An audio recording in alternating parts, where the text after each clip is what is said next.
Hey there, in this video we are actually going to start the sequence of play, and the sequence of play is in the rulebook, and as you can see there is a time phase, an administrative phase, a military phase, and then a scoring phase, which only happens every third turn.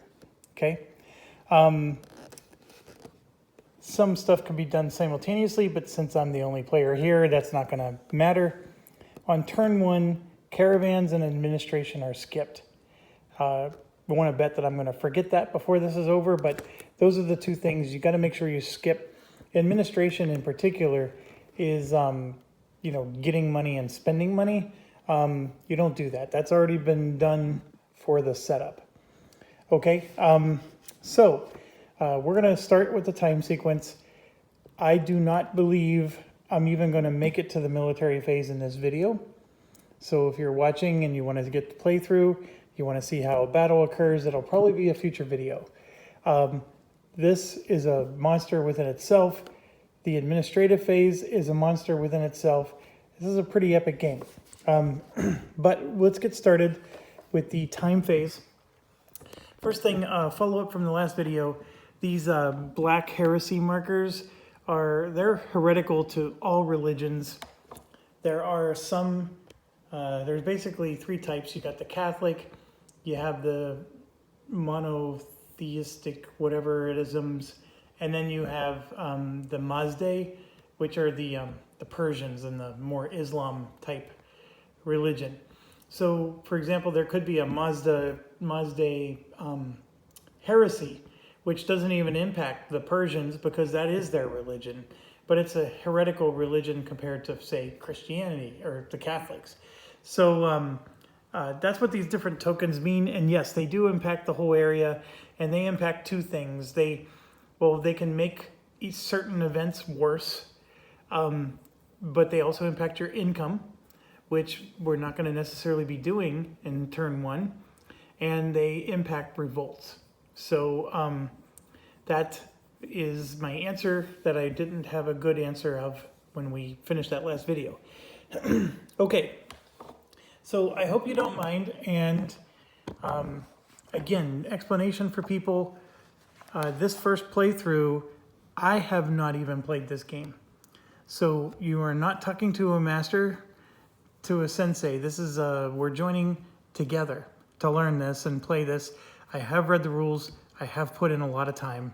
I'm not saying that I know everything, and I need to rely on this rule book. There's too much in it for me to remember. Okay, so with that being said, what you want to do is you want to flip to page 6, section 6, status of nations, because that's where we're starting, right? We're going to do status of nations, reinforcements, and then events, and then diplomacy. And like I said, I'll probably try to make this a different video. We do skip administration in this first turn. But the administration phase is very cool. When we get there, I really do want to see how that plays out. But let's start with status. Okay, so just because I don't want to miss anything, I'm going to go slow. And I know that's going to annoy some of you. My apologies. I'm just saying it from the start because we want to not miss anything. So, nation is either barbarian, kingdom, or empire. We talked about that last video. We know which ones are civilized. We know about the age markers. So, a civilized track is young from 1 to 4. It sort of defines that. I don't know why that's important, but it does. So, each new barbarian nation enters on space 1, blah, blah, blah. Then it's explaining what an inactive nation is. We talked about that.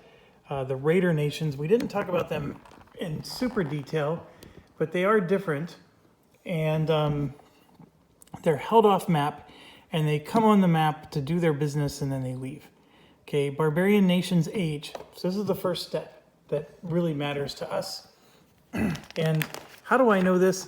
Well, you sort of have to flip back, but you can see the first status of this is barbarian nations age. And then see, it's got a really nice reference. Go to 6D. Okay, so we're going to go to 6D. So this other stuff that was explained is part of my criticism of the rulebook. Like, why on earth did they put this here and here when it has nothing to do with the status of nations? That's the part that's a little annoying, but to be quite honest, that's not what makes this rule book hard. The part that's hard is this rule book is a bunch of step after steps after steps. I mean, you almost like can't play without this rule book out in front of you. Okay, so Barbarian Nation's age. So we start with the barbarians. They never can be older than 7 or younger than 1. It automatically ages 1 space. Unless it's already at age 7, a barbarian nation may transition to a kingdom voluntarily starting at age 3. It may suffer a forced transition at age 5. A barbarian nation that ages from the last base for any reason immediately checks for transition to kingdom.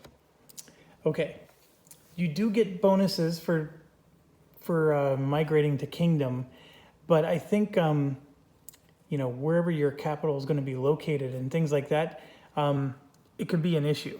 So this migrating to kingdom decision is in section 7. So that's the part we're bouncing around a little bit, but section 7 is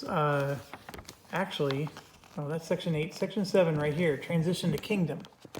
Sooner or later, a barbarian nation will become civilized and make a transition. It can either be voluntary or forced. The Huns may not transition voluntarily. When Attila dies, they either disappear entirely or immediately become an empire. So it's written on the player aid. Once a barbarian nation reaches age 3, you have to announce at the start of the turn in the time phase, which is now. No roll is required, only announcement. And then we're not doing a forced transition because that's age 5 and that does require a roll. So the nation's age marker is set to 1. The young kingdom immediately receives $20. And then on the nation status of nation step in the next turn, it would receive $10 unless it becomes an empire, which is a rare occurrence.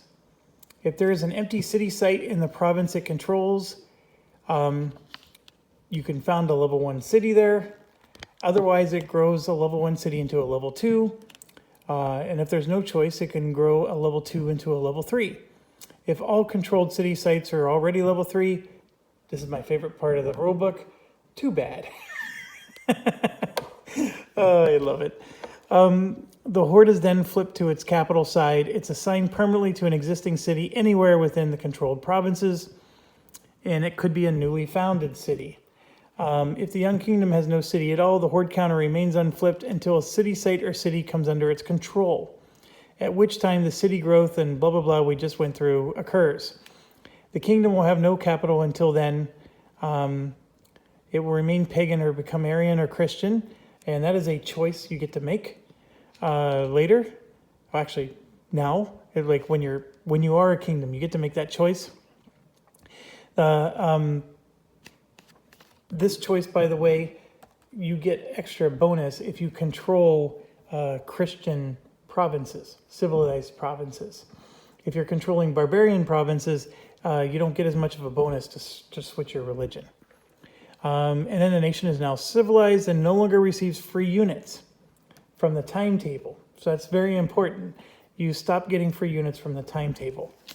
So why would you want to choose to become, go into a kingdom?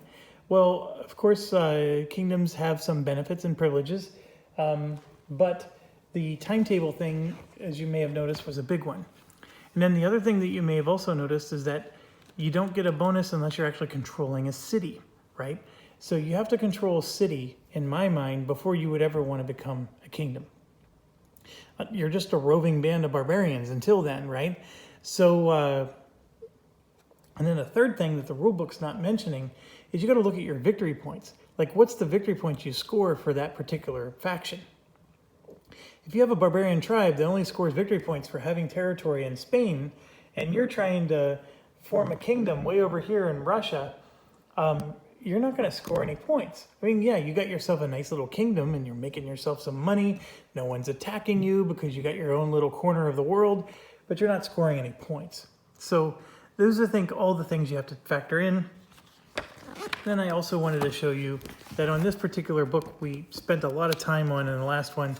If you flip it over, there is a timetable. And in this turn 1 you can ignore because it's everything that was in our setup, okay? But then when you get to turn 2, turn 3, etc., it does tell you, you know, who comes onto the game. So that's what they meant by free units from the timetable.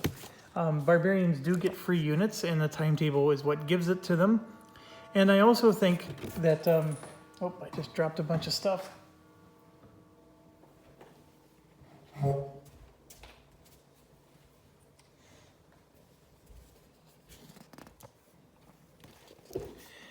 This is also a timetable. So I think it's represented in 2 places. So we're going to find out how accurate the 2 timetables are, but that's it in a nutshell. So I know this seemed really long-winded, but that's this game. And yes, if you're a player and you have a barbarian nation, you have to make this choice. And why am I saying that? Because everybody ages. And so you can see here, a whole bunch of them are going to age to 3, which means that they can make that choice to become a kingdom. So you have to understand enough to decide whether you want to become a kingdom right from the get-go. And so I'm going to just go out on a limb here and tell you that I don't think anybody wants to become a kingdom yet. And so, you know, who goes first amongst the barbarian nations? It doesn't say. And I do believe that it goes from youngest to oldest when we actually do finally make decisions. But so let's just start with the token at the top. It's the Visigoths first, right? So the Visigoths, let me look at their card here. The Visigoths, I have the card over here. And I know it's all muggly booked, but you can see here the Visigoths, they start way over here in like really the, oh gosh, that's what, the Balkan states area, right? And then they need to migrate all the way over past Italy and into Spain. That's where they want to go. So the Visigoths want to go into Spain. And we can confirm that by looking at, you know, they get 25 victory points if they have all of Hispania, right?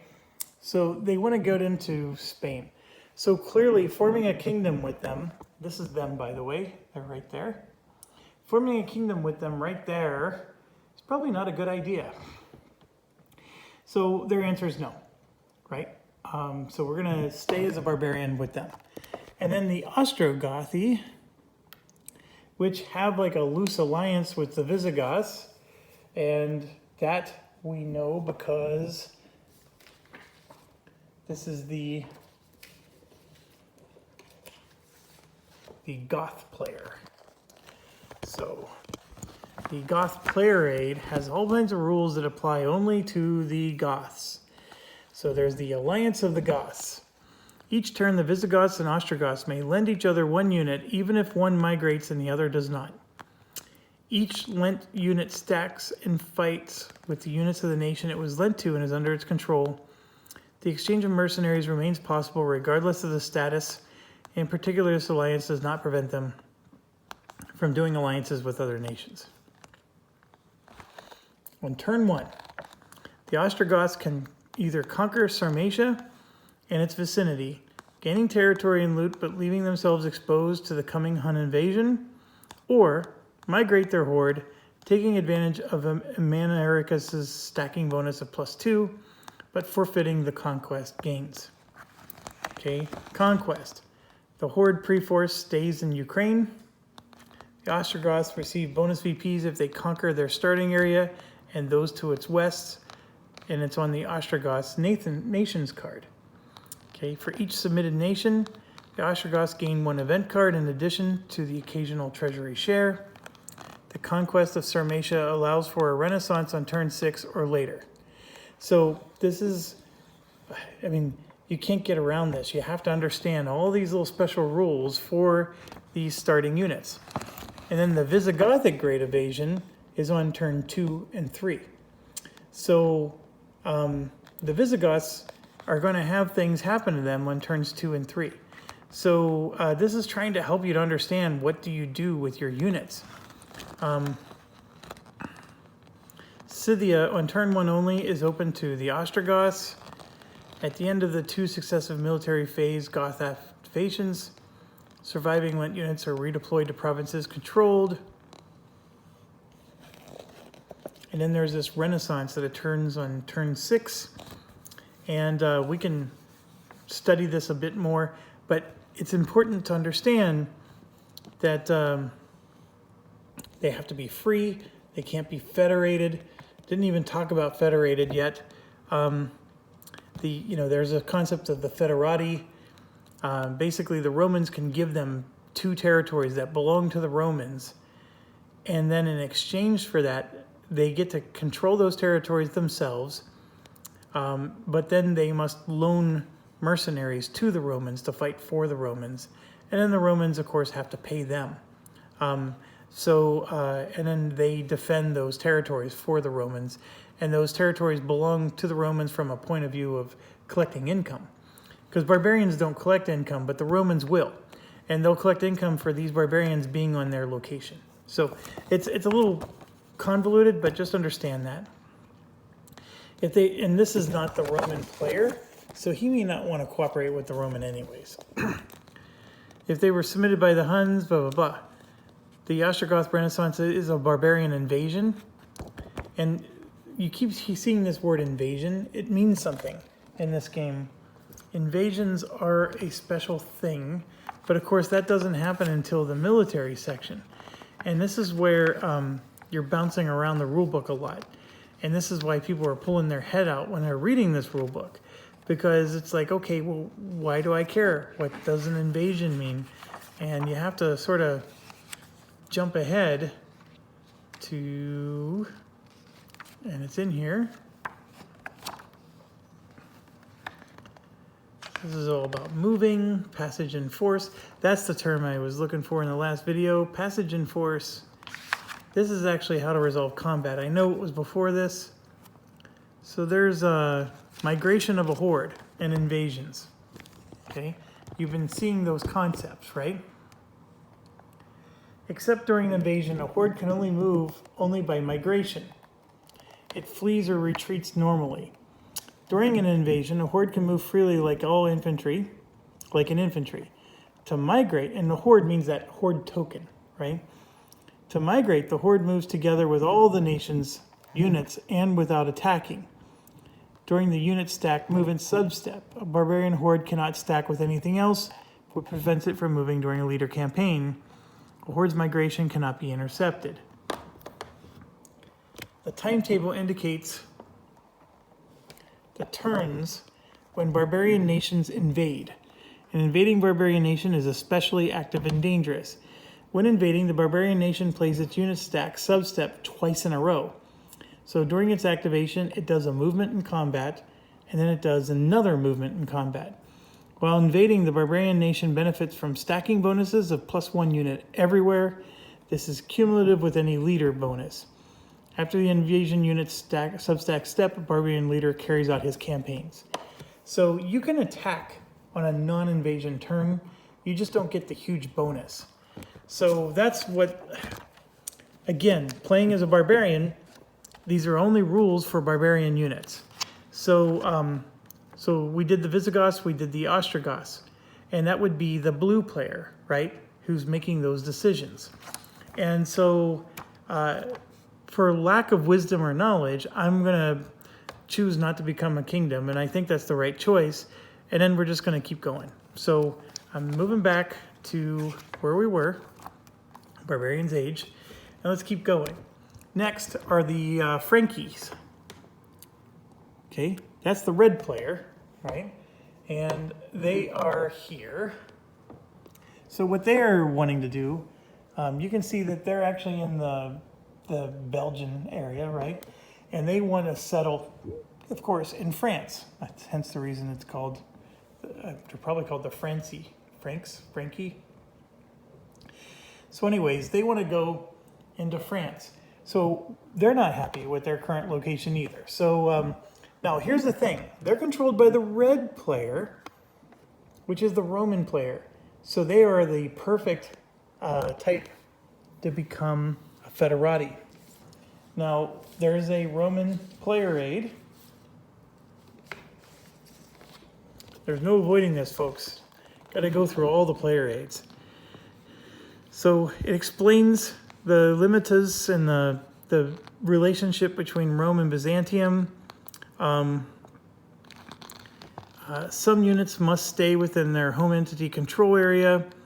Empire stays united on turns 1 and 2. So Romans and the Byzantines activate together and battle together. They can even stack together. On turn 3, things happen. We're not going to worry about future turns yet. On certain turns, Rome has generals. There's stuff with Attila. Emperor Theodosius is on turn 2. Imperial administration, they're done separately. There's a calamity called the Usurper Calamity. Abandonment of areas. Rome may decide to abandon certain areas after turn 3. And then on turn 9 through 12, there is a possibility of reunification. They do have movement for Roman units. And then, of course, a purchase table. And if there was a collapse in Byzantine, they have rules around that. And then, yes, they go on and on. You can see the collapse of Western Rome, Roman conscription,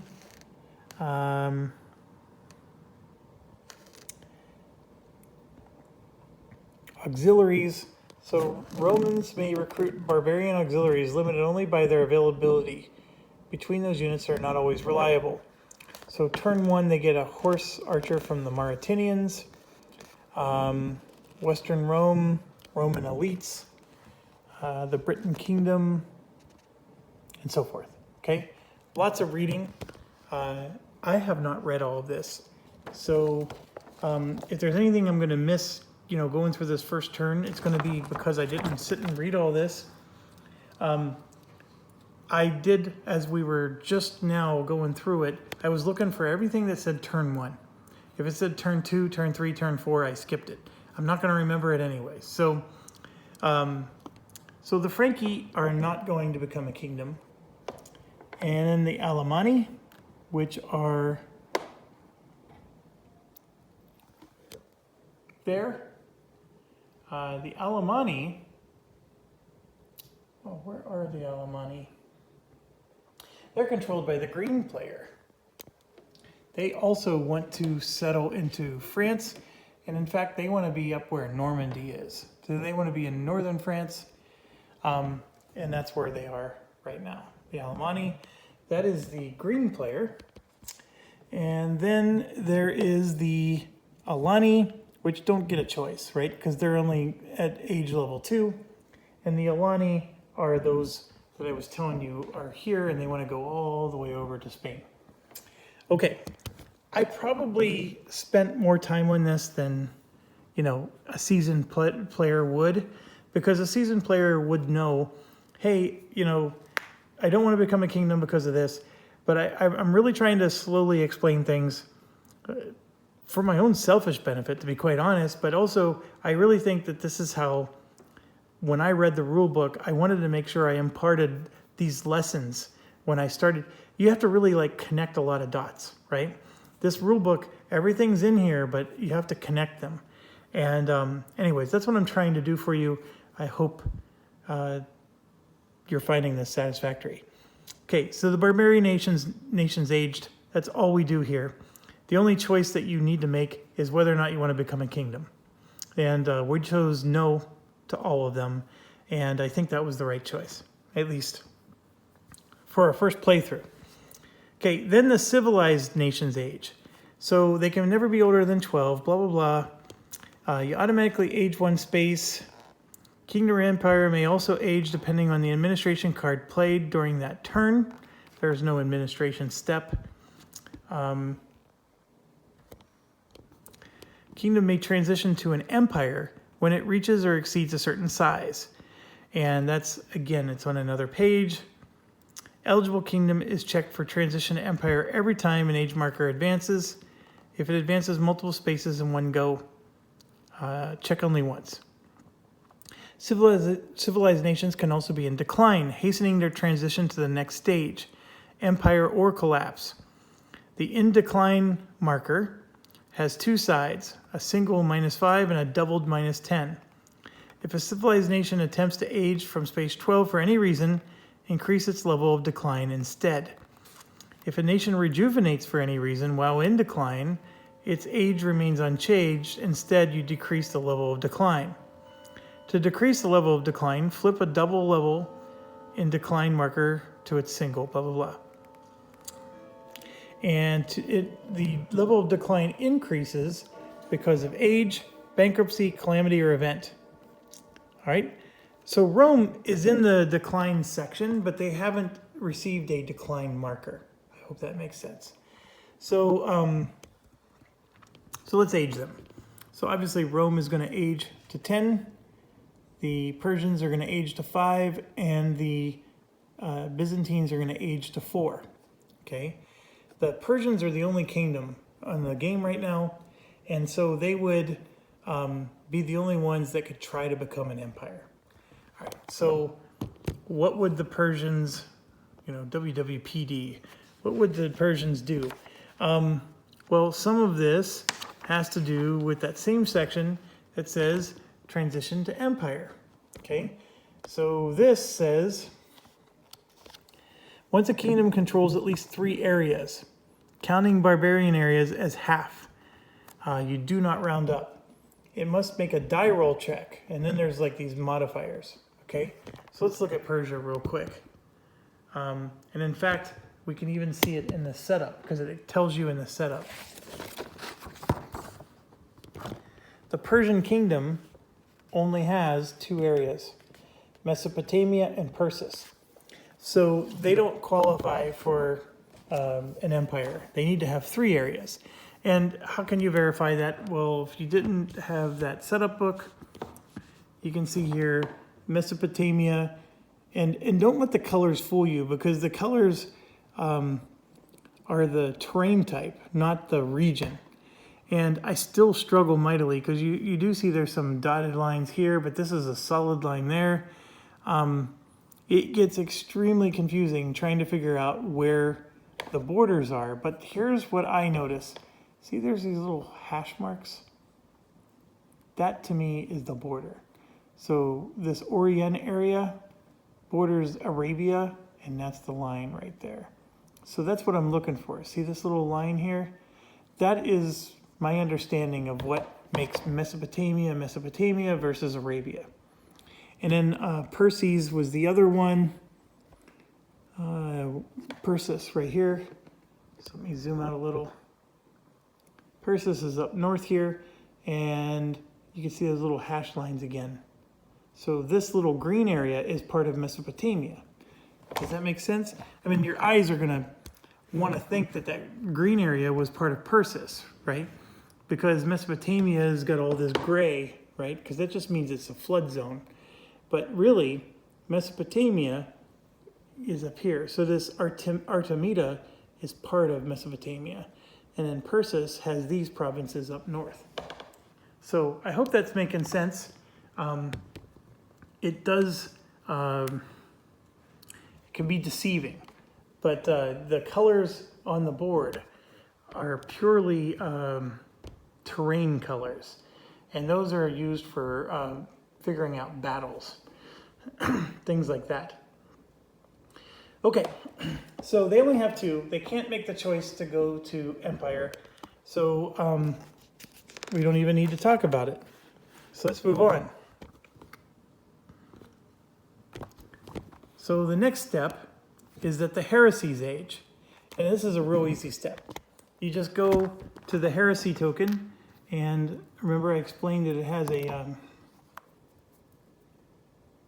course I dropped it, so I gotta make sure it's the right side again.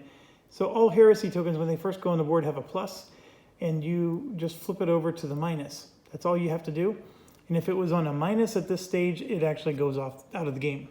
So this heresy flips to a minus, and then so does the one in Britannia. So those are the only 2 heresies on the board. And then Now and Then. What movie was that? And then, so then we do reinforcements and then events, etc. So I was actually looking for this, and it, of course, doesn't show you until later. There's a nation activation order. So we were doing it, you know, just bing, bing, bing, bing, bing, bing, right? We were just going, you know, almost 18xx style. But they actually have a nation activation order. This should have been earlier in the rulebook, to be quite honest. So what it's saying is barbarian nations are first during the military phase, followed by kingdoms. And okay, so it's during the military phase. So I guess we're okay. We didn't have to have a nation order for this previous step. So barbarians are always going to go first.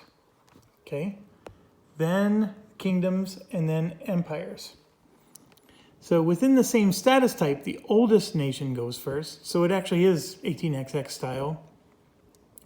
And if the age and status are equal, then the initiative number listed on the nation card, which is on the bottom left, goes first. And I have no idea what the nation cards are.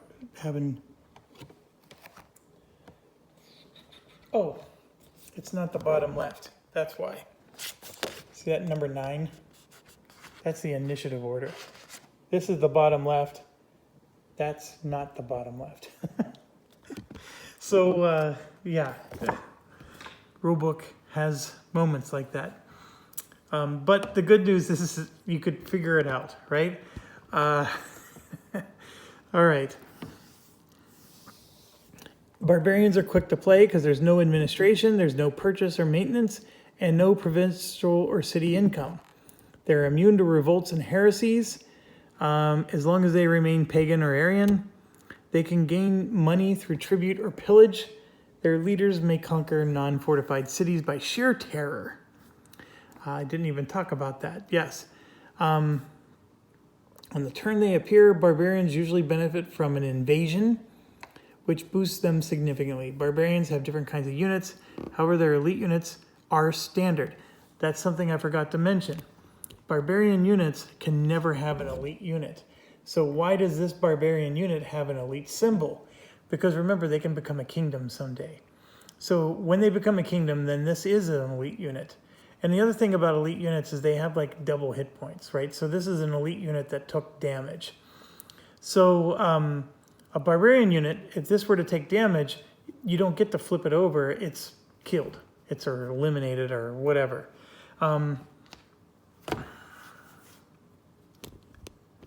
Okay. Barbarians receive reinforcements each turn. Let me get the camera in the right view here. According to the timetable. And they either... Okay, so the reinforcements are what you see on the board. That's already been done as part of setup. So we can fly through this section, and there's nothing that we need to do. That timetable that I showed you, we're going to have to use that on future turns, but we went through setup already, and if you followed setup, those stacks that you see there, it actually has a Rex leader on top. That is the reinforcements for the barbarians this turn. Okay, and then after a few turns, they'll eventually become civilized and found the kingdom. Here we go. This is the part of the rule book that's helpful. It is advisable to find a suitable location, preferably in a civilized area, i.e. regions with cities that are located within the Roman Empire at the beginning. So what they're recommending is you don't become a kingdom until you do that. And then, like I said, I took it a step further and said, you need to check your victory point conditions. And that's where you want your kingdoms to be. Okay. Oh, remember I told you that there was this symbol and I thought that meant barbarians? Those are nomads. I didn't even talk about nomads. They are barbarians, so I wasn't wrong, but they're just a special kind. They get to choose their reinforcements without constraints. So, like, for example, the timetable says you get 3 infantry, 2 cavalry, you know, stuff like that, whereas nomads just get whatever they want. The thing with nomads, though, is they tend to be all one unit type, so they're either all horse archers or whatever. They are the only nations, except for the Ostrogoths on turn 1, that can enter Scythia. That whole Scythia rule, I don't fully understand, but apparently nobody can go into Scythia except for the Ostrogoths, who actually start in Scythia, and they're the only ones that can go there, I guess. They may cross a strait normally, but never use naval transport. They do get battle advantage in steppe terrain. They're disadvantaged when besieging. And you can see here, constant reference to other sections of the rule book. You can go mad flipping back and forth with this. They may move more easily. They may more easily submit other barbarian nations in barbarian areas and pick the units recovered by their new vassal in the process. So yes, as a barbarian, you can vassalize other barbarians.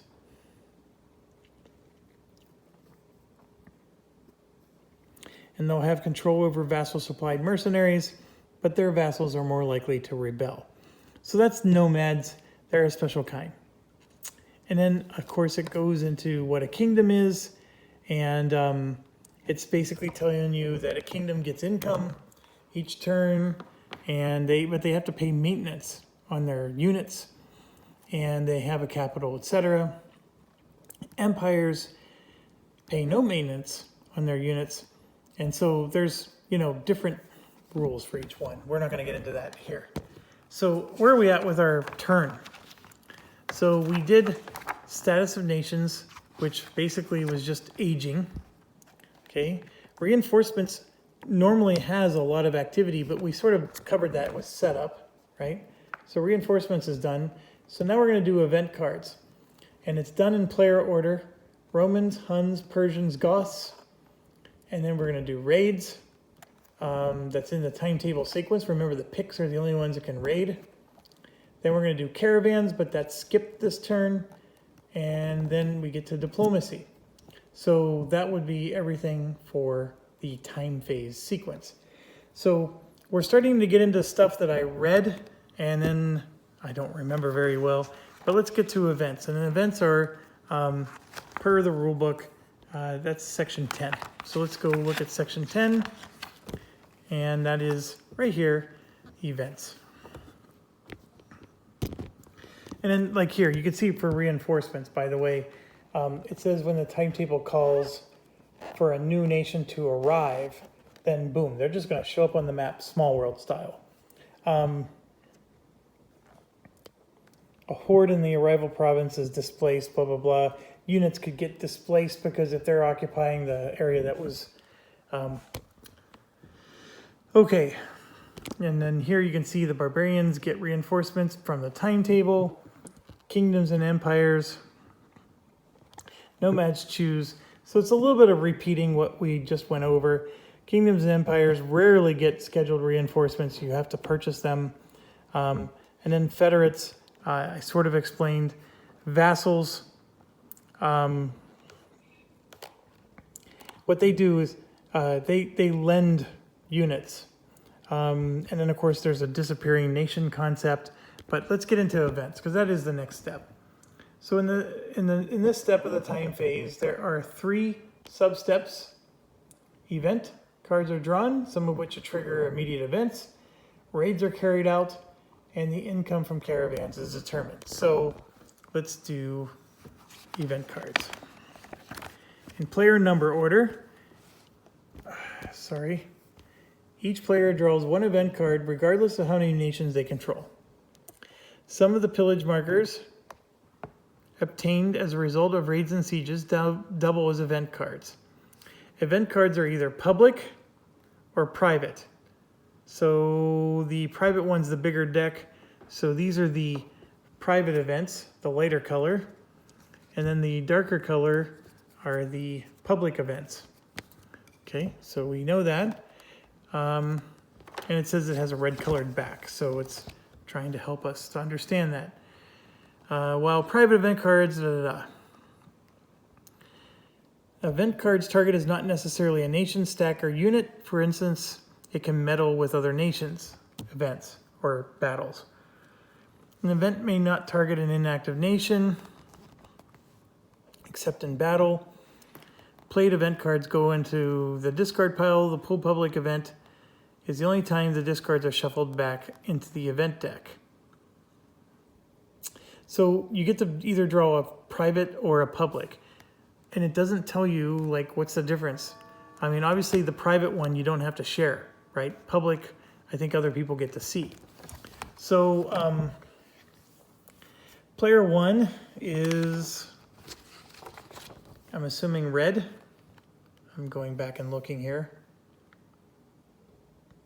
Yeah, so red, and then the Huns, which are green, then yellow, then blue. Okay, so the red player, we're going to draw a private event, one of these. So let me zoom out a little. This is what we get. Windfall. Play during a nation's income step. The target civilized nation gains 10 extra bucks. So that's for red. And I don't know what that eyeball means. I know they have a section that explains that. This just means it's played during an income step. Like, it's just trying to help you, like when you would play this card. And then the eyeball means something else. I thought that the events were described right here. They're not. But this is a private one, which I think is what the eyeball is standing for. We'll find out. Anyways, it's very straightforward. We're going to give somebody 10 extra bucks. So this is a private one, so I'm going to just put this over here on the red players area. So yeah, I mean, for lack of a better understanding of what these events are, let's draw one of these public events, which is a smaller stack, and let's see what the green player gets. So, okay, famine. So event 26, reduce loss by 2 each for that's the grain. Select the civilized area at random using the revolt table. Roll again if the area already suffers from scarcity. Place a famine counter on the affected area. Remove it at the end of the turn. All province and city's income from the affected area is reduced by 1/3 unless already reduced by plague. The income loss, if any, is reduced by 2 per granary province controlled by that nation. This reduction applies. Okay, so a couple of things here. It's number 26, which might actually tie to the player aid that goes over events. So let me see if I can find that. Or is it a calamity? It says events. Let's say it's 26. So yes, it's famine and it's public. See that? So a lot of it is just saying the same thing.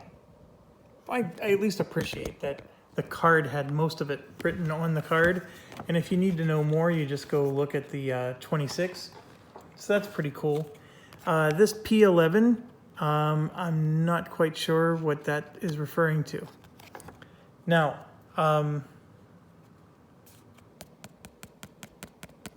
here's the thing. There is no income step in turn 1. So this, it says it gets removed at the end of the turn. Remove it at the end of the turn. So I'm not going to bother doing this step. This would have impacted us any other turn, but in turn 1 there is no income step, so we got lucky. So I'm going to go ahead and just put this off to the side. And remember, the green player drew it, so they could pick, you know, basically an area that the green player is not in and screw them over, right? So that's what that public event would have been able to do. Okay, so now we're going to go to the Persians, and we're going to grab a private one. And we have Storm, which is number 60. Played during an amphibious landing. Inflict a penalty of -3 to the target land and naval stack sea risk die roll check when attempting an amphibious landing. So that's actually going to hurt someone else. And they can play this at any time. It doesn't even have to be someone attacking them. So this belongs to the yellow player. And now we're to the final player, the blue. And I'm going to draw a public one again, because they can't all be bad, can they? Yes, they can. Corruption. A civilization of the card player's choice loses $5 or $10. This may trigger. I'm wondering, do they have to be played right away? Yes, they do. These are ones, when they're events, you have to play them right away. Still not sure what the P9 means. So this is 21. Yeah.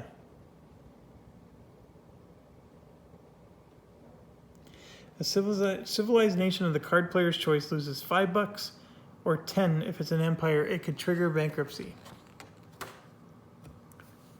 Wow. Okay, well, blue gets to play this, and they're going to play this on the Romans.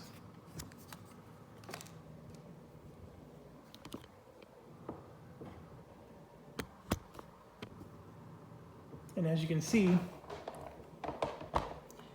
the Romans only have $6. So they go down to 0, and they triggered bankruptcy. So where bankruptcy is in this rule book, I'm not quite sure. I know I definitely read about it, and it's not good. Not even in the slightest. Here it is. I found it. A civilized nation suffers bankruptcy if it couldn't afford any administration cards, or it can't pay all of its expenses. It suffers 3 penalties. It ages by 2. It increases its decline level. It draws an administration card and applies the indicated calamity, if any. If the nation is a kingdom, it loses all units. That is pretty bad. Now the question is did that trigger bankruptcy? It says it may trigger bankruptcy. So how do I know if it does trigger bankruptcy?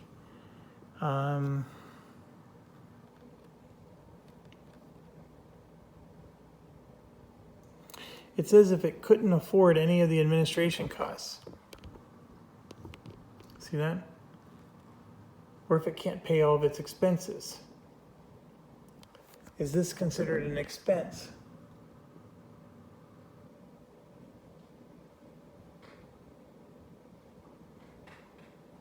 I'm going to say yes, it does. So it ages by 2. That's brutal. Look at this. The Roman is already up to 12. Okay, so not good for red player. Team red, not in good shape. It increases its decline level. So now their decline does go up. And give me a second, because that's a special token. I'm trying to find it. Here we go. It's this. So this is the second level decline. That's the first level decline. So it gets this. So this belongs to the Romans, and I don't know of a better way to do it other than just plopping it on. And what that means is they lose $5 now in their income. The Roman, that was a very bad event for them. Okay. I don't know, from a playtesting perspective, if anybody ever recovers from that, but I do love the thematic feel of this so far. I mean, the Romans were in trouble, and they had corruption near the end of their age, and this is what happened. I mean, it is pretty cool from that perspective. So then we draw an administration card and apply the calamity, if any. Okay, so these administration cards, by the way, are, what's the best way to put it? They always get reshuffled back in. They don't have like a discard pile. And I can tell you, like, during the administrative step, you would have to pay 20 bucks for this if you're an empire, 10 for this if you're not, and if you can't afford it, that's what triggers that bankruptcy. But that's a calamity right there, number 9. So that gets triggered. I don't do anything else that's written on here, but I must do the calamity. So the the Romans are just getting pounded. So I'm just going to put this on the bottom for now. We'll shuffle it later. So let's pull up the calamity. Right here, loss of units. Once the nation's purchase step is complete, if a D2 is passed, the nation loses 1 unit, otherwise it loses 2.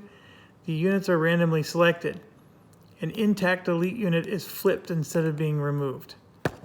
Okay, and so here you can see the D2 check. Pass or fail. Oh,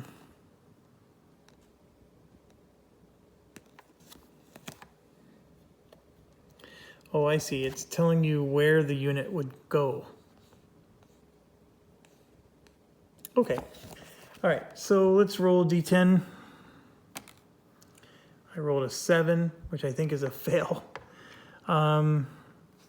D2 check is even number pass, odd number fails.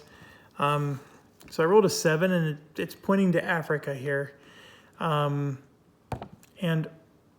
see, I failed. So yeah, okay.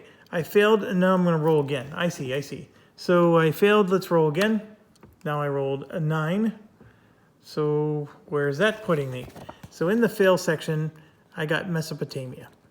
So I'm going to lose 2 units in Mesopotamia, and that is, and the reason I'm telling you this is because you only lose 1 unit, right? If you pass, in Africa, of course, there's only 1 unit. All right, so Mesopotamia, we lose 2. And Mesopotamia is this area. This is not Mesopotamia. In fact, there's no units at all in Mesopotamia. So let's roll again. I rolled a 2 this time, which is Asia. Not gonna matter. And I rolled a 10, which is Persis. Nope. 2. I'm just gonna go up from 2 to Cappadocia, which is here. This is Cappadocia. There's 1 unit there, so I'm going to go ahead and reduce that, because that's what it said to do. It gets reduced. And I'm going to roll again. And I'm just going to keep going up until I find one Moesia, which is here. So I'm going to reduce one of the guys guarding Constantinople. All right, so I got to back up. These are Byzantine. I have to do Roman. So let's stop messing with this random chart and just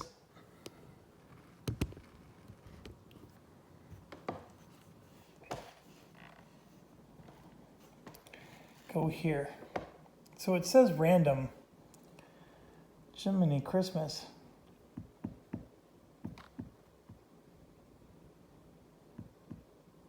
Yeah, see, everything we were rolling was Eastern map, so I got to do Western map. So I did an 8. That's Africa. All right, so Africa unit gets hit. Then a 2 is Illyria, which is here. And that would be one of these. So this unit gets hit. There we go. Okay, we're finally done. 2 units hit.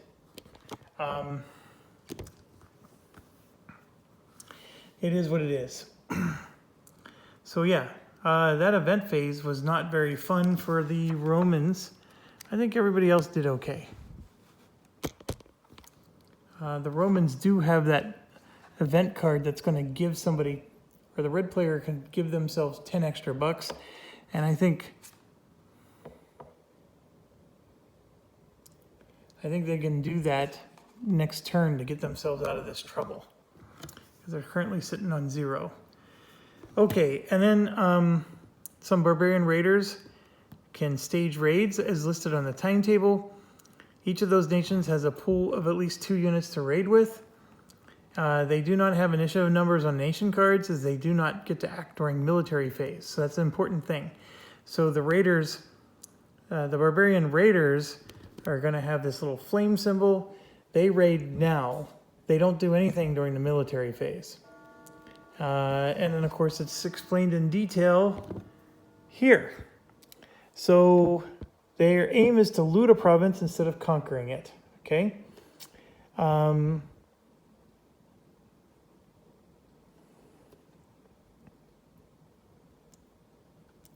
Other barbarian nations can raid during their military activation. The raider nations cannot. The raid issues from the province indicated on their nation card. When the card specifies an area, the raiders come from a province of their choice. 2 units conduct each raid. If the nation has a pool of more than 2, you pick them at random. Raider nations have no units on the map until they settle down. And that, of course, is explained here in G, which is here. Raiders have elected to settle, remain in place after the raid, must resolve an immediate battle. If there are enemy units in a province, a raider nation that has settled down becomes inactive.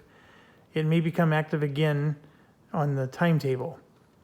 So as an example, the Angles raid on turn 3 could settle down and become inactive. This means they would not raid on turn 4, but on turn 5, their invasion would make them active again.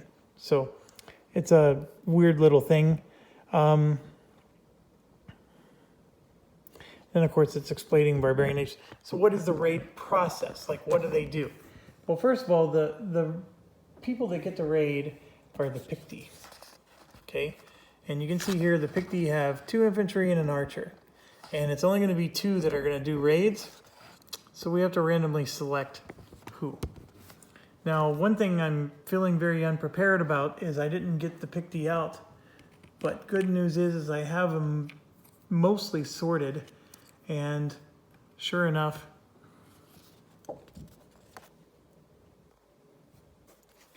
here's my sheet. There's my little raids token. And then there's my Picti units. And you have to randomize them. And the good news is you can flip them over, right? And so we can just shuffle them around. And I don't know which ones are which. I'm very tired. And I know one just flipped over. I apologize. So I got to shuffle them some more, and I'm trying to look away. All right, so I'm going to pick this one, and then this one. So the one I didn't pick was the archer. So the 2 that are going are the infantry. So these are the guys that are going to do the raid. So let me just take this card and set it somewhere safer. Off camera here. So those 2 are going to do the raid. So what's the province that they raid? It says it's written on the card. So forgive me, I got to bring the card back. It says to Britannia. So that doesn't help me. Oh, all raids are from Caledonia. Of course, they're the Picts. Okay, so Caledonia is specifically that province right there. See that? Okay, so let's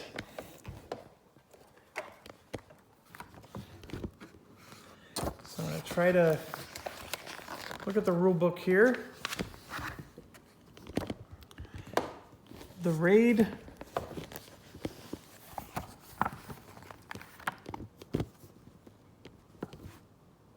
targets a single province, which must be a civilized enemy province with an empty city site, a yellow square on a map. Place the raid marker on the target province until the raid is resolved. Okay. The target province must either be adjacent to their starting location, or there may be a single intervening province. This is called raiding in depth. A province with a limes or fortified city cannot be crossed. Raiders that pass through a garrison province to reach their target suffer a penalty. Amphibious raiders can cross one sea zone If civilized fleets are in that sea zone, the raiders suffer a penalty. And then it's just roll a die, the raid outcome. Roll d10 with the following modifiers. Per civilized, so then you get these, and then based on the result, things happen. A raid plus eliminates any Lemus present. Okay, so let's go up here. And as you can see, there is a Lemus there. I just hit a bunch of units. So there is a Lemus there. So we have this fort here. If I move it out of the way, it does have a yellow city space here. So that is a good raid location for them. And in fact, it's the only place that they can raid. Because you can look here, this is adjacent to them, but there's no city location there. That is the only place they can raid.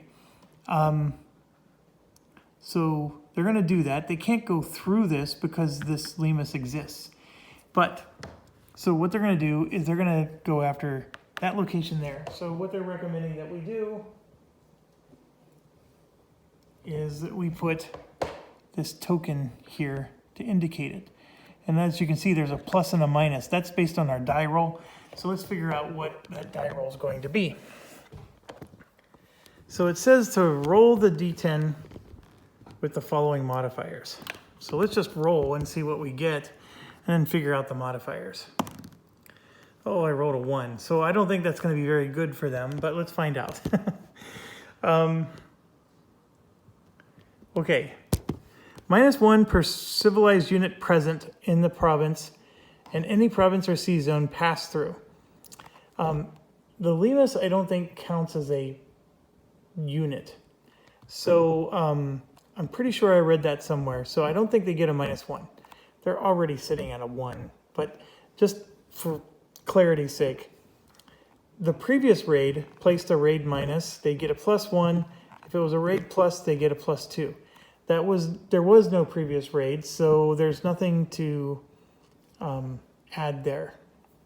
Anything less than a 4 is a failure. One raiding unit is lost permanently. Oh, that is bad for them. So good news, they have 3. Let's say that they got a raid minus, then they would have gained $1 and 1 VP and placed the raid marker. The one thing that's puzzling me is where the heck is the VP track? Like, how do they track victory points? I don't see that anywhere. And then, like, for example, this particular guy, where does the dollar go?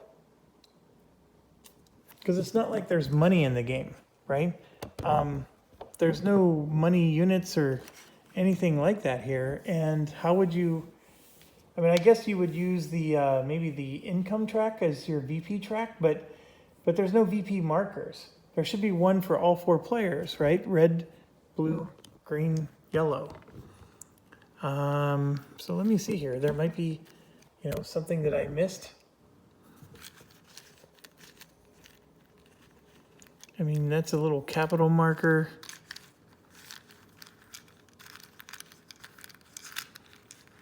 I'm looking. I don't see anything that would indicate that a particular player color has points. There's a lot of tokens in this game, and the game doesn't explain what all the tokens do. That is a very annoying part of this game. I have another random thing here. These are, but again, I don't see anywhere in here where there's one for the different colors. Oh, there's a turn marker track, which is good. I found that. Put the turn marker here. We're on turn 1. So I have no clue how I keep track of victory points. The good news is we didn't score any.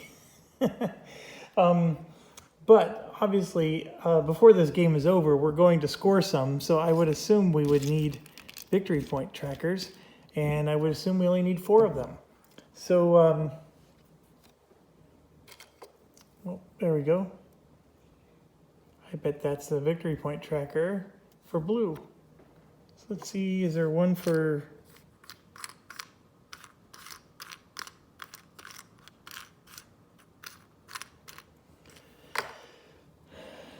It at least gives me an idea of what to look for. And it's on both sides, right? Yep. I would say that's the victory point tracker for blue, but I don't see one for the other colors. So that's what makes this interesting. All right, I'll look for those off camera and see if I can figure that out later. But anyways, they didn't score. I'm just got curious because of this. Here they would draw a pillage marker, okay, and gain 3 victory points and place the raid plus marker, okay. What is a pillage marker? A pillage marker is one of these. So I just drew one from random. So here you would see that they would get $1 and then event 56 would occur. That's what that is. And then this one is same as above, and the raiding units remain in the target's province, which I guess is how you do the settle action. A raid marker that isn't renewed is removed from the map, and a raid plus eliminates any limas. Well, that wasn't the case at all. It wasn't even a raid minus. This raid marker doesn't even come on, and then one of these units is removed permanently. So I'm gonna put it over on the Picty board, like flipped over, because he's out. The good news is the Picts can use this unit next time, and they will. I'll go ahead and just put it out there for now, because they're not technically on the board. You're supposed to take them off the board. They can't be attacked by the Roman player. They're raiders. That's all they do is they raid. They don't stay on the board. But yeah, that's it. So we finished the raid. They're the only ones that were allowed to do a raid this turn. And where are we at with our steps? We did raids. We skipped caravans.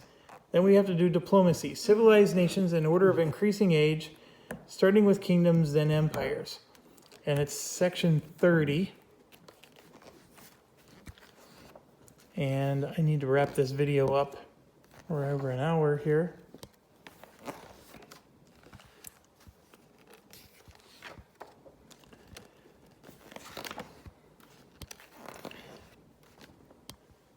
Diplomacy.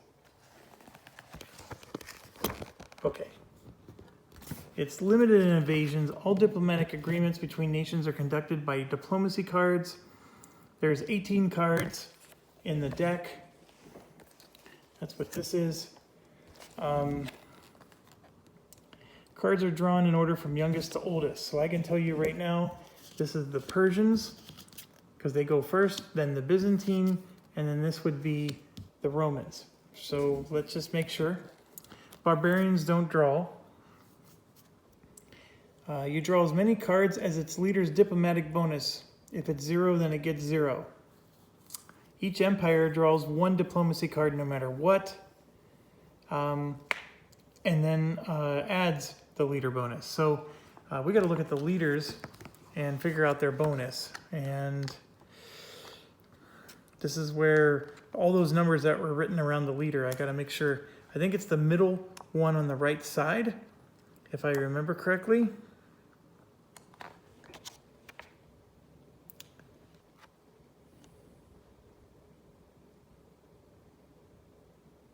Yes, it's the middle number on the right side.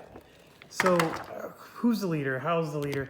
Well, first of all, every nation only has 1 leader, except for the empire, or the Romans and the Byzantines. So the leader is in this big mega stack, and I happen to have him at the bottom. So for the Persians, it's Sapor II.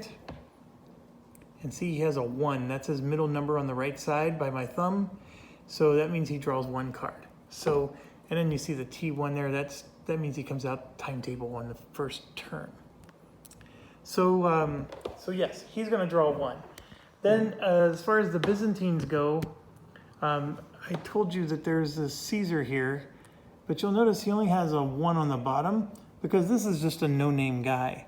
It's the name guy that matters, and I thought for sure they had one. You can always just check the setup book, because that has the leaders.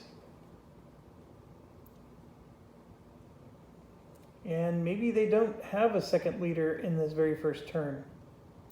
That might be true.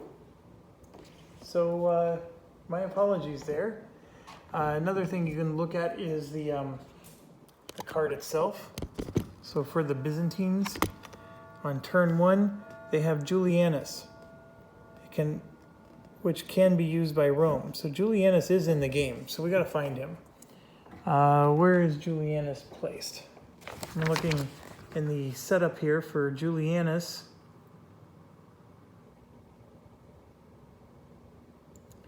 Oh, he's set up by the Romans.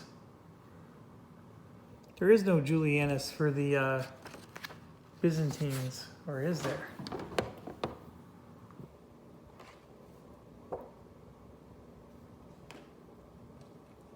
There's Gratianus.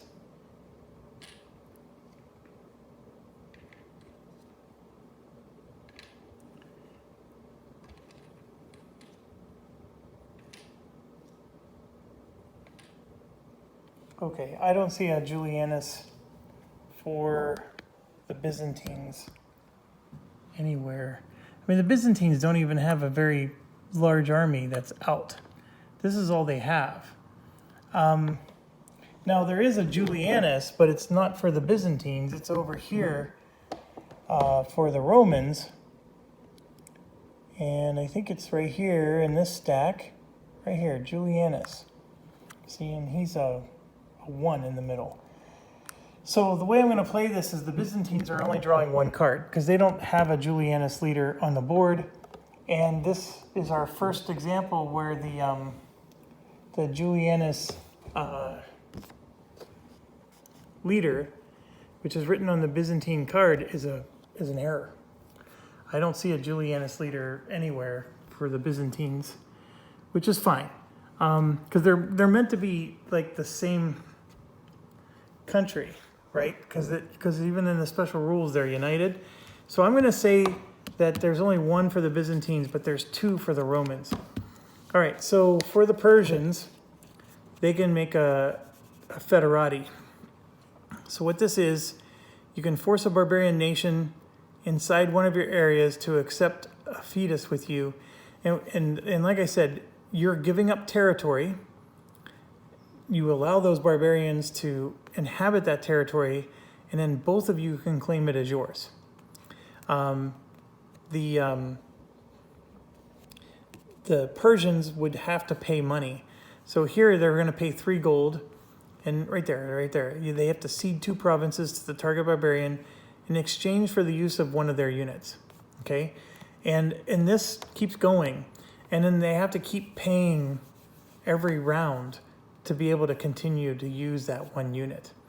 Barbarian nation immediately moves its horde and units to these provinces. The fetus may be breached by the barbarian nation without test on the following turn. So the barbarian nation can eventually say, no, I'm not having any of it. But that's something that the Persians can do. Now, the problem is there are no barbarian nations in their area. Those are all inactive nations, which are different than barbarian. The closest barbarian is that group of nations right there, which is up near Scythia. Here's for the Byzantines. Tribute, they can force a target nation to accept a non-aggression pact for 1 turn and cannot be refused. The player of the card has to pay 10 gold to the target nation. So you can force a peace and make sure they're not attacking you, but you got to pay them 10 gold. So that's not something the Byzantines are super excited about at the moment. And then this is the Romans. They got a tribute card, and then they also have an alliance card to a nation of another player. If they accept, the 2 nations become friends. So you can become allies, and diplomacy can only be done through cards. You can't, go and make agreements outside of these cards. You may create an alliance between 2 nations that you control, which, could be the Romans and the Byzantines after they split apart, for example. You do a D2 check, and if it's passed, the alliance is made. If it's failed, it's not made. Byzantium and Persia have to see the special rule in the Caucasus. So I think that's only for when those two are allied together. But so that goes to the Romans. And I don't think either of them are going to do any actual diplomacy at the moment. And it does go into detail. When there's an alliance, what happens? There's a treaty that could happen, the marriage, the tribute, and then the foedus. Like we said, we can force a barbarian to enter a federati, basically, agreement, and then there's a graft. So for this being an hour, I feel like we didn't really do much, but there's a lot going on. It's just that at the moment, they're on the first turn, you know, nobody's going to do most of it. And we spent a lot of time trying to go over, well, why would you do some of these things? And of course, even though we didn't do it, we had to talk about it. And anyways, thanks for watching. Stay awesome, stay healthy and safe. And I hope you're finding this helpful. The big meat and potatoes is going to be in the next phase, which is the military phase. It's going to be long, at least 2-hour-long videos, I'm guessing. We're going to have to talk about how battles work. We're going to actually do some battles. And then there's these things called campaigns. These units, just real quick, these units are going to fight and die, get eliminated, but then after the battle's over, you get to resurrect 2 of them, and they go back on the board, and they could actually go fight again. So, I mean, it's just representing, you know, troop replacement and things like that. But don't think for a second that troops are going to get eliminated and then, you know, this map is going to get empty. A lot of the units come back. And anyways, stay tuned. That's for another video, and it's really late, so it's going to be for another day. We'll catch you later, and this is Invasions Volume 1.